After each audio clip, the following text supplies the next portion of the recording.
نہیں معلوم ہے کہ کوشچنز کو فریم کیسے کریں، کیونکہ اتنا کمپلیکیٹڈ ایشو ہے. And ideology, practice and the people they are so interlinked with each other.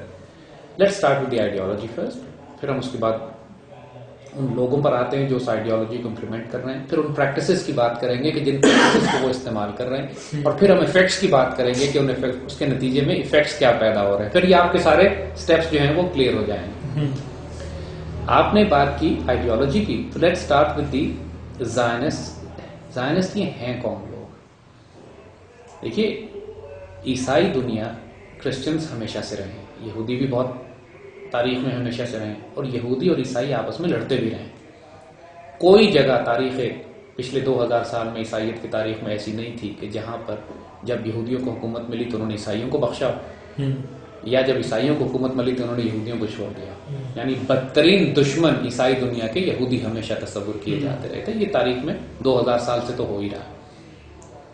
عیسیٰ علیہ السلام کے خلاف جو سازش بلڈ کی گئی تھی رومنز کے ساتھ مل کر کے ان کو شہید کیا جائے، وہ بھی یہودیوں کی سازش تھی. اس وجہ سے چونکہ عیسائیوں کا عقیدہ یہ ہے کہ نعوذ باللہ عیسیٰ علیہ السلام کو سولی چڑھا دیا گیا تھا، لہٰذا عیسائی تو جانی دشمن تھے یہودیوں کے، کہ بھائی انہوں نے کیا تھا رومنز کے ساتھ مل کے. تو لہٰذا جہاں کہیں بھی عیسائیوں کی حکومت بنی ہے، چاہے وہ صلیبی جنگیں ہوں، چاہے اس کے بعد میڈیول یورپ ہو، چاہے اس کے بعد ان کی ڈارک ایجز ہوں، جو مرضی پیریڈ جس کا ذکر کرتے ہیں، یہودیوں کے جان، مال، عزت اور آبرو ہمیشہ خطرے میں، ان کو مار مار کے نکالتے رہے.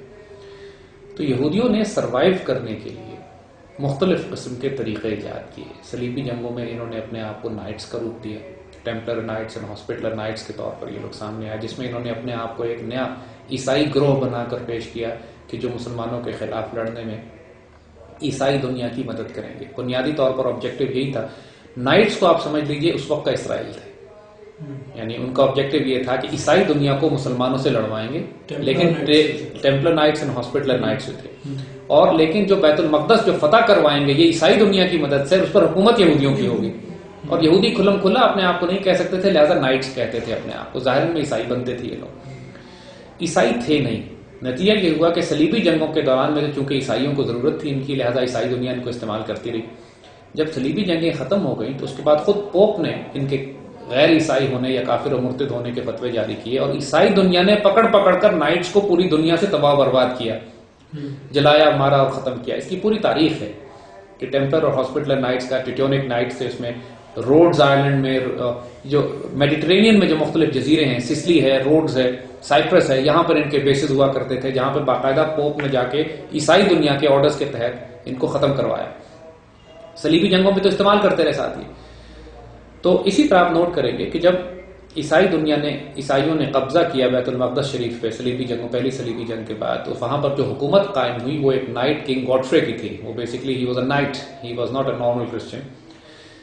تو یہ لوگ اپنے آپ کو مسلمان دنیا میں چھپا کے رکھتے تھے، عیسائی دنیا میں بھی چھپاتے تھے. اور بعد میں عیسائیوں کو معلوم ہوا کہ ان کے ریچولز، ان کی عادتیں، ان کے اتوار، ان کے ٹیمپلز الگ ہیں، اور یہ خاص قسم کی عبادات کرتے ہیں جو مین عیسائیوں کی عبادات نہیں ہیں. اور جب ان کو مار پیٹ کے نکالا عیسائی دنیا سے، جب ان کا راز کھل گیا، صلیبی جنگیں ختم ہو گئی، ان کی ضرورت نہیں رہی نائٹس کی ایسا، تو اس وقت یہ انڈر گراؤنڈ چلے گئے اور انہوں نے ایک نئی موومنٹ شروع کی جس کو فری میسنز کہتے تھے. فری میسونک موومنٹ کا پراپر آغاز جو ہے وہ صلیبی جنگوں کے بعد اس وقت ہوا ہے کہ جب نائٹس نے، ٹیمپلر اور ہاسپٹلر نائٹس نے اپنا روپ بدلا اور اپنے آپ کو سویلین پاپولیشن میں داخل کر دیا. وہ تو ان کا مارشل رول تھا، ملٹری رول تھا. فری میسنری ان کا ایک سویلین رول ہے. تو پوری عیسائی دنیا میں یہ چھپتے تھے، ظاہراً عیسائی بن کے، ہوتے یہودی تھے. اور پھر انہوں نے عیسائیوں کو یا عیسائی دنیا میں داخل ہو کر بہت سے لوگوں کو اپنا ہم خیال بنانا شروع کیا فری میسن سوسائٹی کے اندر ملا کے. آج بھی پاکستان میں اور دنیا میں ہر جگہ فری میسونک سوسائٹیز کام کرتی ہیں. ان کے مختلف سمبلز ہیں، مختلف لاجز کہلاتی ہیں.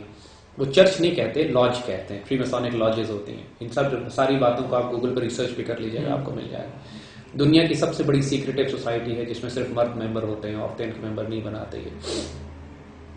اور فری میسنری کے ذریعے انہوں نے تمام غیر یہودی دنیا میں، عیسائی دنیا میں بھی اور مسلمان دنیا میں، مصطفیٰ کمال اتا ترک جس طرح فری میسن تھا، جس کے ذریعے انہوں نے اس کو امپلیمنٹ کرا کے پورے ترکی کا خلافت کا خلیہ بگاڑ دیا، خلافت تباہ کی. اسی طرح یہ پوری مسلمان دنیا میں بڑے بڑے علماء، اسکالرز، مسلمان لیڈرز، دانشور، میڈیا والے آج بھی ایوب خان کے دور تک پاکستان میں کھلم کھلا فری میسونک لاجز ہوا کرتے تھے اور لوگ اس میں جاتے تھے، اور ایوب خان کے دور میں پابندی تو لگی لیکن لاجز بند ہو گئے، لیکن لوگ تو بند نہیں ہوئے، لوگ فری میسنری آج بھی وہاں پہ پوری طرح ایکٹیو ہے۔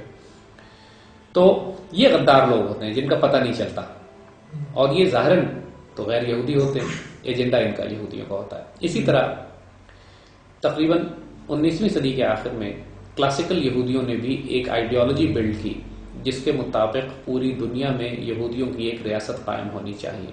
اس سے پہلے اگر آپ نوٹ کریں گے کہ جو کلاسیکل یہودی عقیدہ ہے اس میں یہودیوں کو ریاست بنانے پر پابندی ہے۔